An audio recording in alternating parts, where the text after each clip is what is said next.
This is Antic, the Atari 8-Bit Podcast. I'm Kay Savitz. Suzanne Ciani is a pioneer in electronic music, Grammy-nominated composer, and recording artist. In the 1980s, she created music for television commercials, corporate tags, and audio logos for Atari as well as many other companies. She also created the soundtrack for the 1980 Bally pinball machine Xenon. In addition to being an early adopter of electronic music, she educated the world about it, demonstrating sound design techniques on The David Letterman Show, 321 Contact, and other popular media. This interview took place on November 5th, 2020.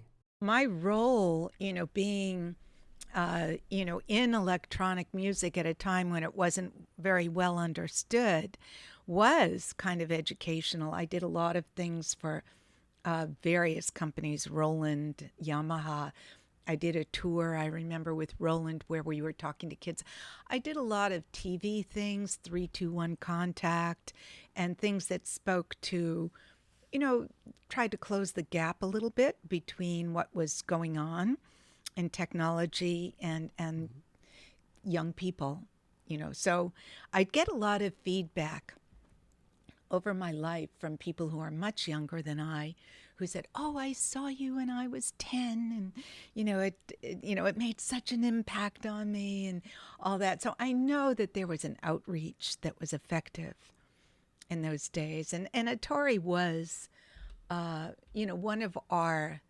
When I say our, I had a business called Ciani Musica in New York, and we were the go-to music house for technology companies because, that was my specialty, doing electronic music.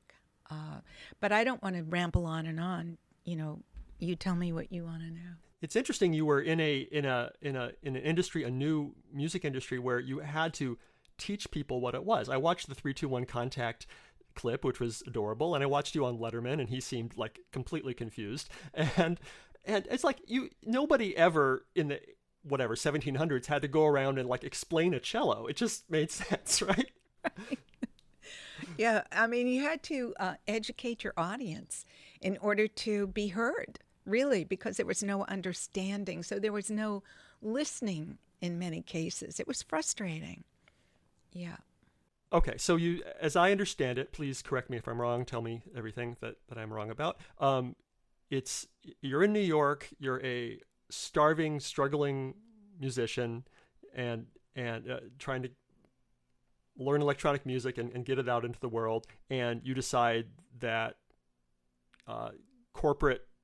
doing commercials is going to be a way to pay the rent and make money. And so you start doing these corporate gigs. Is that right? Yeah, well, the backstory is that, I went to New York to perform a live quadraphonic buchla concert. So I had come from California. I was originally from Boston. I went to graduate school in Berkeley. I met Don Buchla. I went to work for him. I got, somehow a Buchla 200 system. I went to LA and worked in the film industry for a while, was invited to New York to do a concert in an art gallery. I fell in love with New York, and so I never left for 20 years, 19 years. So there I was in New York City with just my Buchla. And I love New York. I wanted to stay. I was sleeping on the floor of Philip Glass's studio. I had no place to live, and I needed money. I thought of myself as a recording artist, but the recording business was not interested in this new high-tech thing because I say all the time they are looking backwards. So they want another hit like the one they just had. And this was something new. So advertising, on the other hand, was very open and wanted something new. They wanted to be unique. They wanted to have an edge. And so I gradually made my way into advertising where I was very well received, even though they didn't know what I was doing. And I think my primary clients were technology companies. At that time, technology was just coming into various appliances like dishwashers. The chips were just being designed. I did things like, pinball machine, where I used one of the first chips that could sample a female voice. And so I loved being on that edge of design. And one of my clients was Atari. And that made sense because that's what that was my identity, was as a high-tech music sound design person. Sure. Did they approach you? Oh, yeah. I mean, the business in those days was extremely intense. I mean, we would get a call and the job would need to be done in a day or two. It wasn't a long-term, relationship about developing or evolving something. It was really, I like to think of my music studio as an emergency room. My dad was a doctor, and so I related to that, that image of doing something intensely, critical in a short amount of time. So that's what we did. And as time went on, my staff grew, my studio grew, we became the clearinghouse for all kinds of music technology. So all the companies that were then just getting into, this new field. I mean, when it started in the U.S., it was a boutique business. It was Dave Smith, Don Buchla, Bob Moog. There were identities, there were individuals behind the development of these instruments. And then the Japanese came in, and it became a broader based business. So I worked with, all the big companies, and my studio became really a beta test site for a lot of equipment. And, I worked with all of them. And as I said, my staff grew. So in fact, one of the most, I think, lovely commercials that we did for Atari was called Atari Summer. Have you seen that one? I have. Can I play it now for us, and then maybe we can talk about it directly? Sure.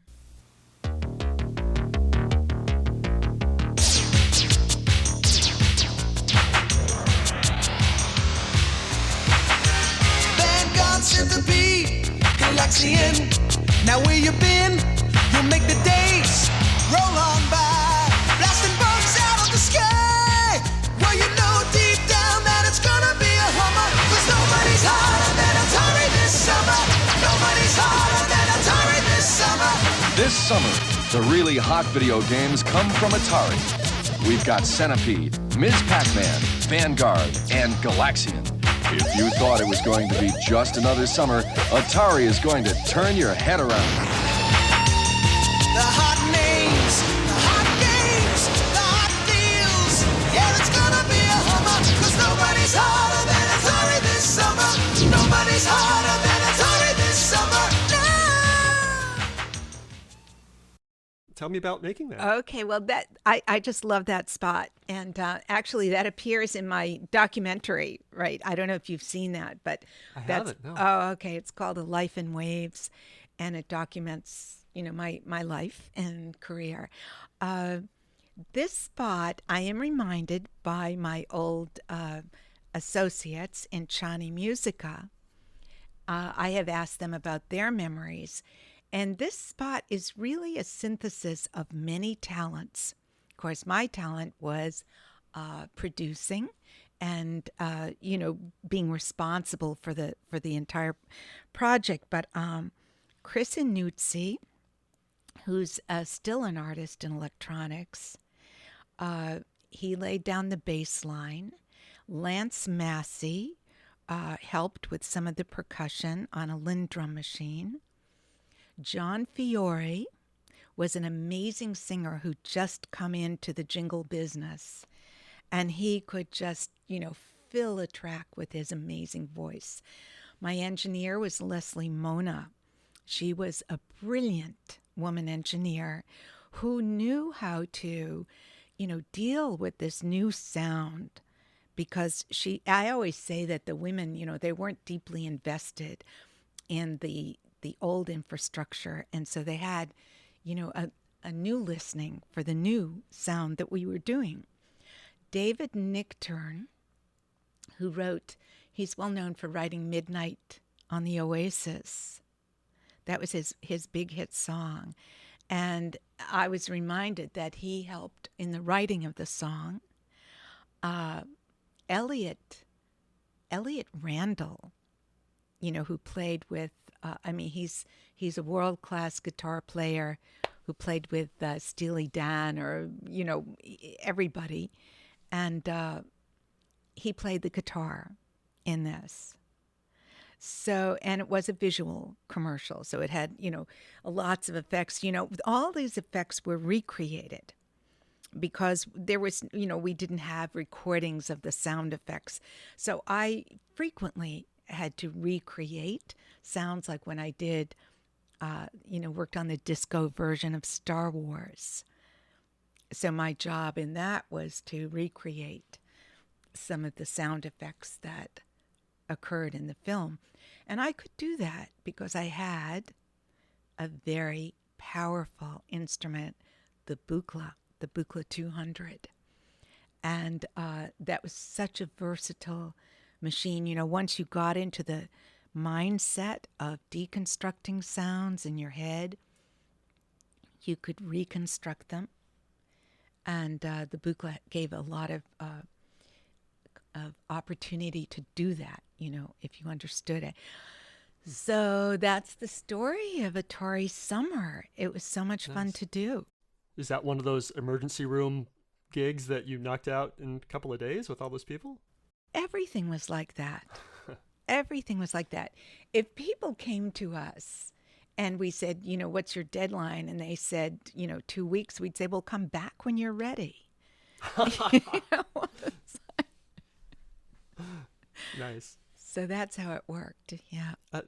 I'm sure you had nothing to do with the visuals in that commercial, but it's terrible. I mean, it's like it's like all these guys ogling these women and at the beach, and it's like some sort of frat party movie or something. It is, but if you look within the context, and maybe you know more about this than I do, but I've kind of perused some of the Atari commercials, and I think this is one of their more sophisticated ones, actually. Yeah. Because I wasn't, I don't know. What do you think? I think it's an effective commercial. I mean, yeah. It certainly shows its age as far as the visuals go, and I love the music. I think that it's an effective piece. Yeah. So good. Yeah, the music. Thumbs up from me, I guess. Yeah, the music was the best part, right? Yeah, absolutely. So, I'm curious if you still use the Buchla 200. I'm sure it's obsolete by now, but I still play with an Atari 800 computer. Do you still play with the oldest synthesizers that you used back then? What I have now, and I don't know, can you see this machine here? Yes, I see a nice analog synth there. Yeah, that's the Buchla 200E. So it is, a generational difference. And it's not entirely analog. It does have a digital component, but it works. My 200 stopped working. Half of it was stolen, and then half of it was broken. A lot of the critical modules couldn't be repaired. And before Buchla passed away, he talked me into getting a new 200E. So I've actually really, embraced it now, because there seems to be a renaissance of interest in analog modular. So my career for the last 5 years has been running around the world performing live on this machine and releasing quadraphonic recordings. So, and the game, let's face it, the game industry has opened many doors. And spatial sound is one of them, and that's something that I really care about. So I haven't been doing, game sounds.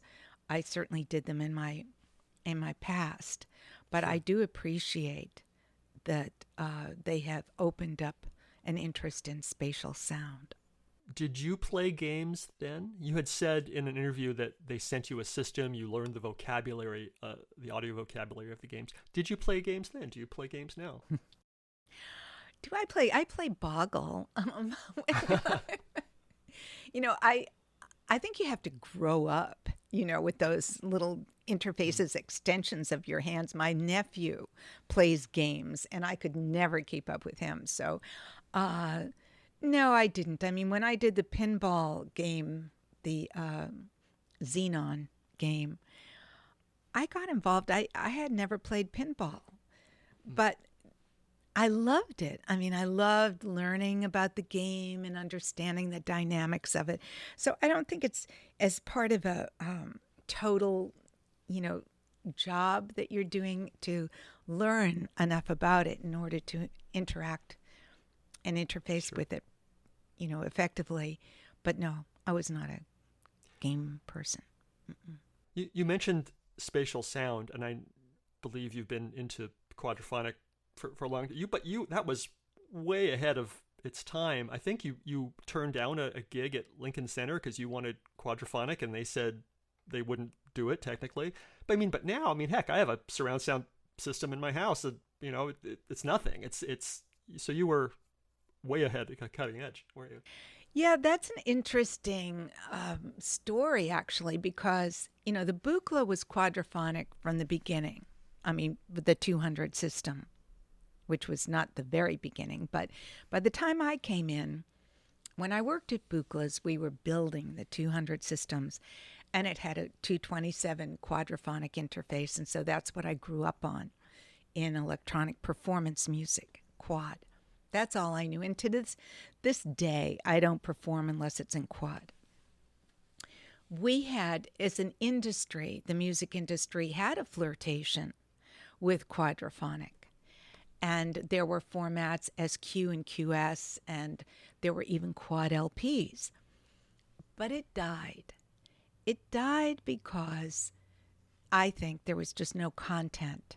People didn't know how to use it.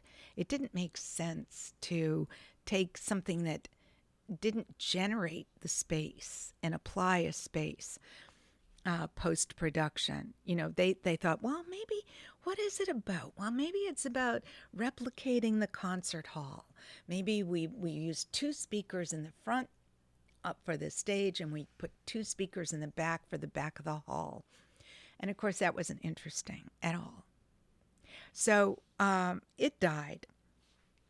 Now, through the film industry and through, Dolby and Atmos, there is a renaissance now in attention on the possibilities of spatial sound. I find this very interesting because when I did a Hollywood film score in 1980, the film industry was monophonic. I was shocked. It's like, I did a stereo mix, and they said, well, we can't use, stereo. Huh. But then the film industry leapt forward, and it became the real trailblazer for spatial sound, and that's where it is now. You probably have a 5.1 audio system in your home based around home entertainment, right?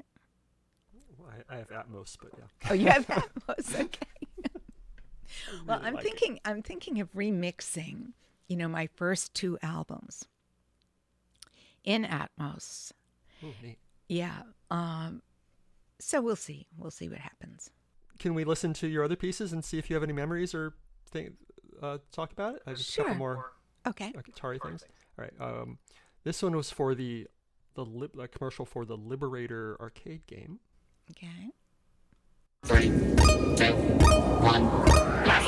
You are hurled into hyperspace. Your mission, save the human race. The Atari force, your only friends.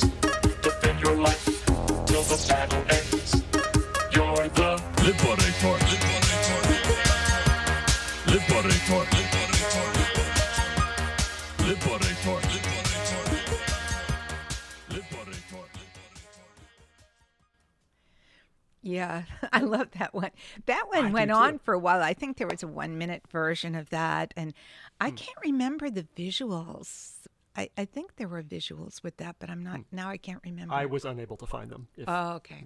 maybe there were, but So that was so much fun. That, of course, used the vocoder.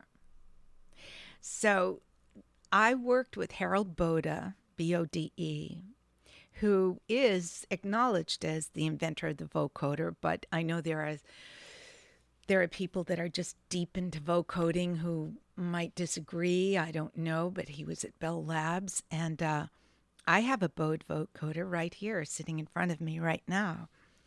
And Harold, he was wonderful. That use of the vocoder was very primal. I also use the vocoder on all my albums in a much more feminine, soft, and sensual way. But this was not that. So this was to take you replace the pitch of a sound with another pitch. So you can you can play a pitch on an electronic instrument, and then you map the voice onto that. And so that's how that was achieved, that Liberator.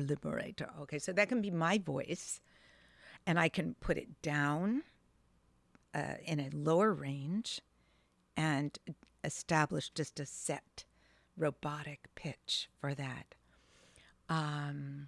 There are two sounds in there, right? So there's the Liberator, and then there's the Liberator, the one that's sung. Now, that's not really sung because that, again, is a vocoder, and I can use my voice, and while I'm saying Liberator, I play the pitches on the keyboard, and that's how you get that line. It's a counterpoint to the robotic sound. So it's a quite sophisticated thing. And then, of course, the Atari sounds, we're talking about early chips. And the chips had, little oscillators, basic oscillators built into them. Sawtooth, square wave, maybe sine, triangle. And that's why those sounds sound the way they do. So in order to replicate those, another big tool that I had in my pocket in those days was a digital instrument called the synclavier. Have you heard about that? no. Okay, the synclavier was the first really all-digital musical instrument. It was designed by New England Digital in Vermont. It cost, by the time you were done, about $200,000. 50 megabytes of RAM in those days cost $50,000. So that's the bleeding edge, and that's the price that had to be paid for technology. And that was my interest. My goal was to be on the bleeding edge. I didn't care what it cost. My synclavier paid for itself because I could do the most amazing surgical operations with sound. And so I remember when I did the Xenon, I don't know if you're interested in that at all, but Sure, yeah. I took a chip that was made by Motorola, as I recall, and I replicated that inexpensive chip in my $200,000 synclavier so that I could design within those limited parameters. And that's how I could pull that off, make these sounds that were commensurate, really, with the technology of those early games. They sound like they're from the games, even though they were created on a separate island Yeah. separately, right? Yeah, exactly. It seems like there was a lot of that. I mean, because you also, I understand you did the very well-known sound of the Coke bottle open and fizz.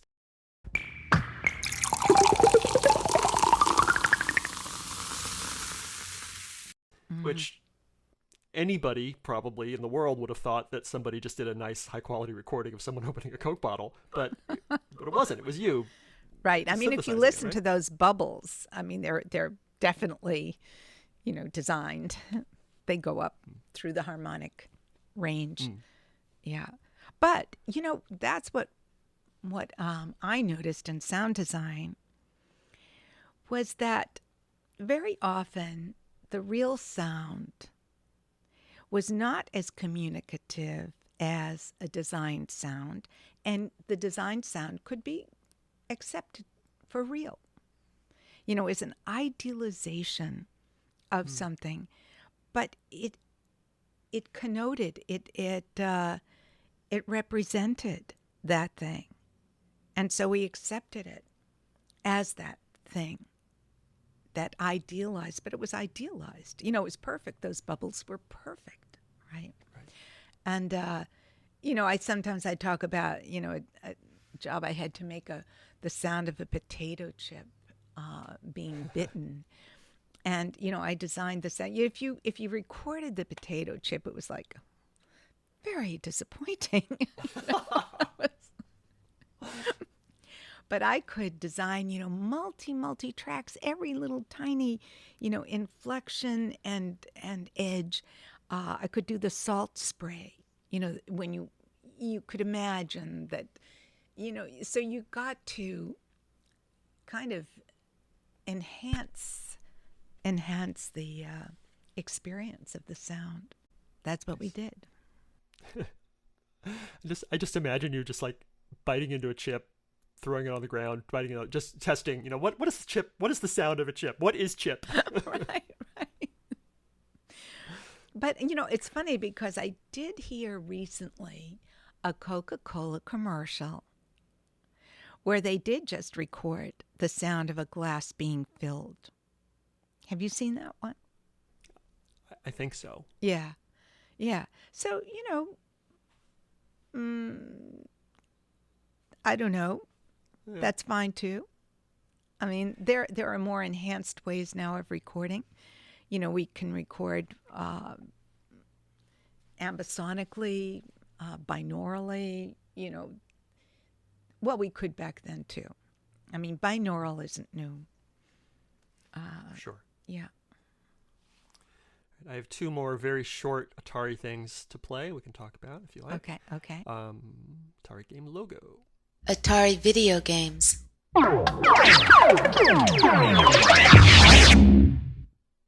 There's a lot packed 30 into Atari that. games in 7 seconds. Right.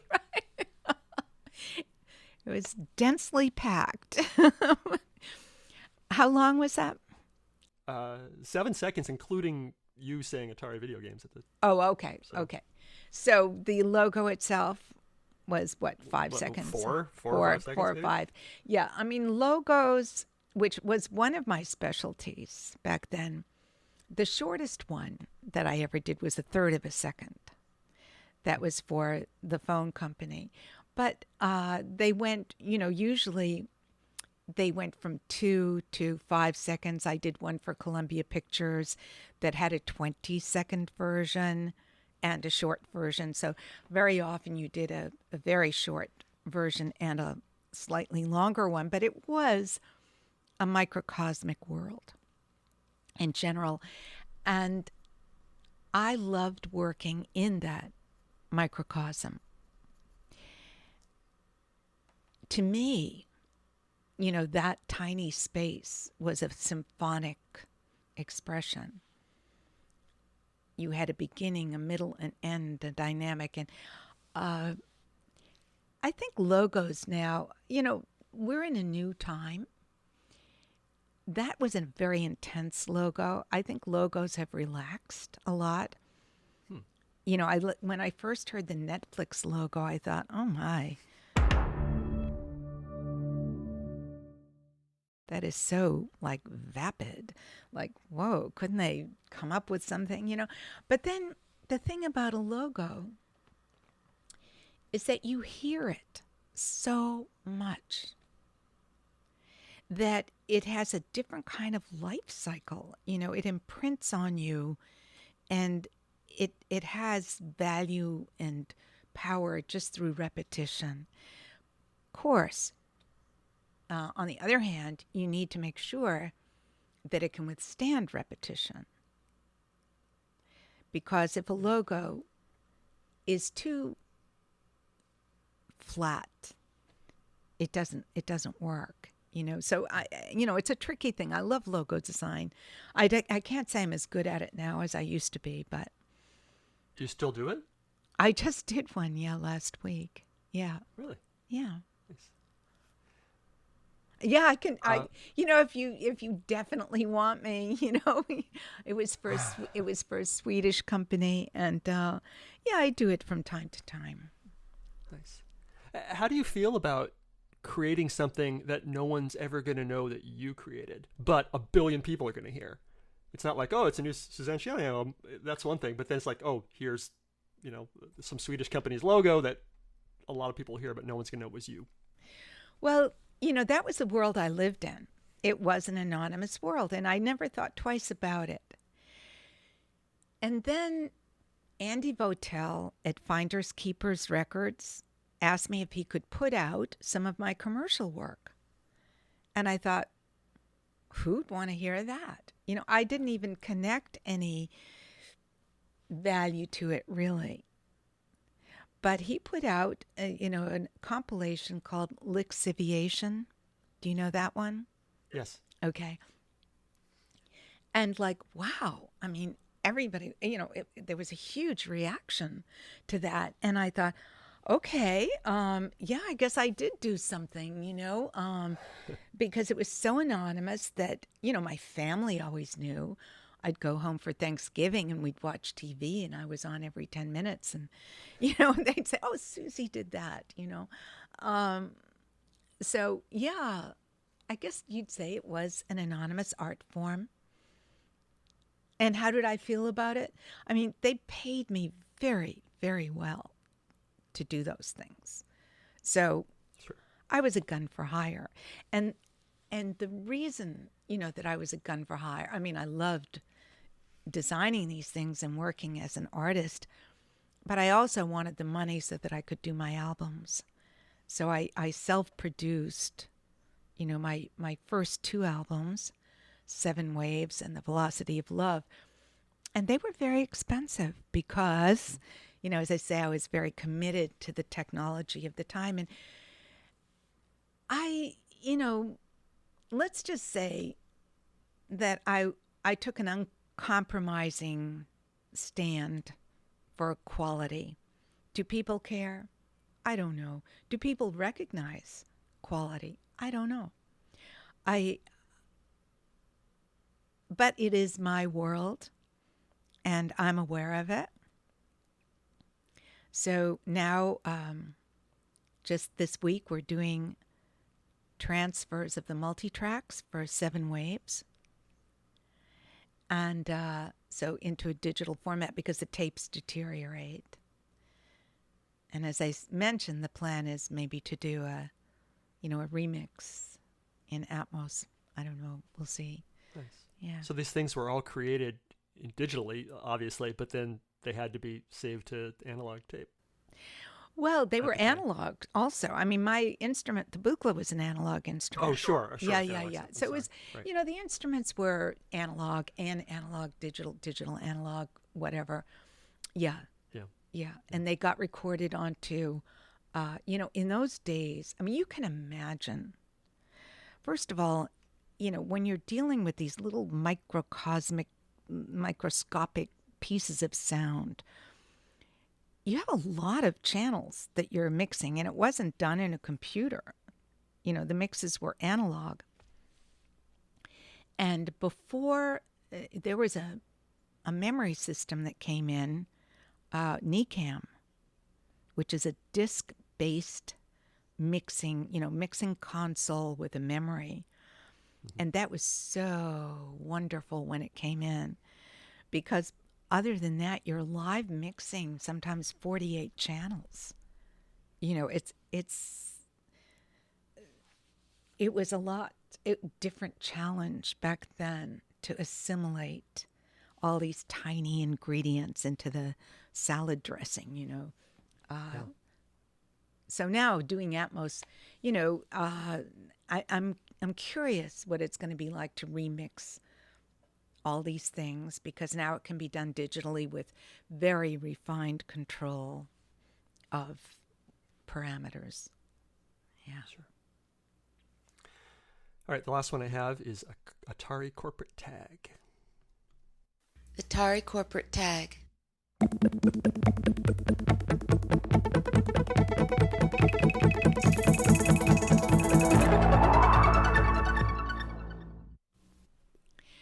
Okay. So good. Love that one. It's fun, isn't it? It's like a little symphony. It's like, because it is a composition, right? The quality of that sound doesn't sound as crisp and perfect, as it could. Maybe I have to go back to the multi-tracks if I have them still in my storage. I don't know. But yeah, so these things were done to specification, the time they needed, the length, all that was, specified. They were made to order. And so you like that one. I'm glad. Okay. I do like that one. Yeah. It reminds me of a specific game, Centipede, that Atari did. Oh, cool. See, I didn't play those games, but, I did listen to them. As I recall, they gave us the machines and I could listen to them. I remember getting a Commodore machine as well. The early games were done. Do you know Commodore? Do you remember Yes, that? sure. Yeah. Okay. Were there times with Atari, or you worked on something for 2 days and you came up with a beautiful tag or logo or something, and they were just like, "Wow, we hate that. That's not what we're looking for." No. Good. Yeah. No. They always loved what I did. And here was my take on the whole thing. I mean, we worked very intensely. I mean, it was, intense. And I always felt that my job was to decide. I had no excuses. If I didn't love it, I wasn't going to present it to anybody. And if I loved it, that was it. I don't, there's a creative energy that has to come from the source to the expression. And it is an organic, pure, direct energy. If you interfere with that, it gets messy. It gets weak. It's not the gesture of strength that you want. So my attitude was, I'm going to do for you what I think it should be. And if you don't like it, go someplace else. That was just, I didn't do it out of arrogance. I did it out of respect for the for the product, for the sound. I knew, and in fact, today I'm not as good at that. Because in those days, I was, first of all, I was working at this breakneck speed all the time. It was very intense. And maybe I didn't listen very much to my clients. I worked instinctively. I had my idea and I did it. Period. And I'm not as mean today. I'm just like... So those were the 4 that I was able to find on YouTube and on the Living Stations CD. Do you remember specifically, or think were there others? And those are just the ones that have survived online now, or what? Actually, you surprised me, because I'd only come up with a couple myself, and I'm sure. They were in the lixiviation release, right? So yeah, they were there, but yeah. Were there others? That's a job for research. I have an archive, filled with tapes and stuff that is just sitting there and not really accessible. So I think, to find out more of the story, I'd have to go in there and explore. Yeah. Have you said you're digitizing 7 Waves. Have you thought about the possibility of just for digitizing everything you've ever done, just so it's not degrading on tape somewhere in a storage shed? Digital is no panacea. This is the horrible truth. I mean, any medium that we use has a time frame. I mean, I look at my storage space. I have SideQuest drives. I have, floppy disks. I have so many things that I can't even access now. Yeah. And the tapes are deteriorating. So, it's a job if you want to port something forward to, posterity. Yeah. Maybe an LP is the way to do it. Sure. You'll always be able to hear an LP. Yes, it's more mechanical, isn't it? If you could send a message to the people who are still using their Atari computers today, and you can right now, what would you tell them? Have fun. Isn't that what it's about? Thank you so much for your time. I really appreciate it. Okay, thanks, Kay. It was my pleasure.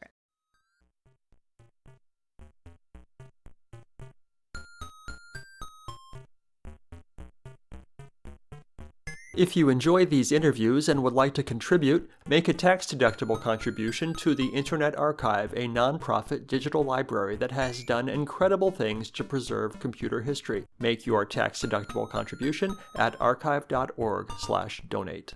Thanks.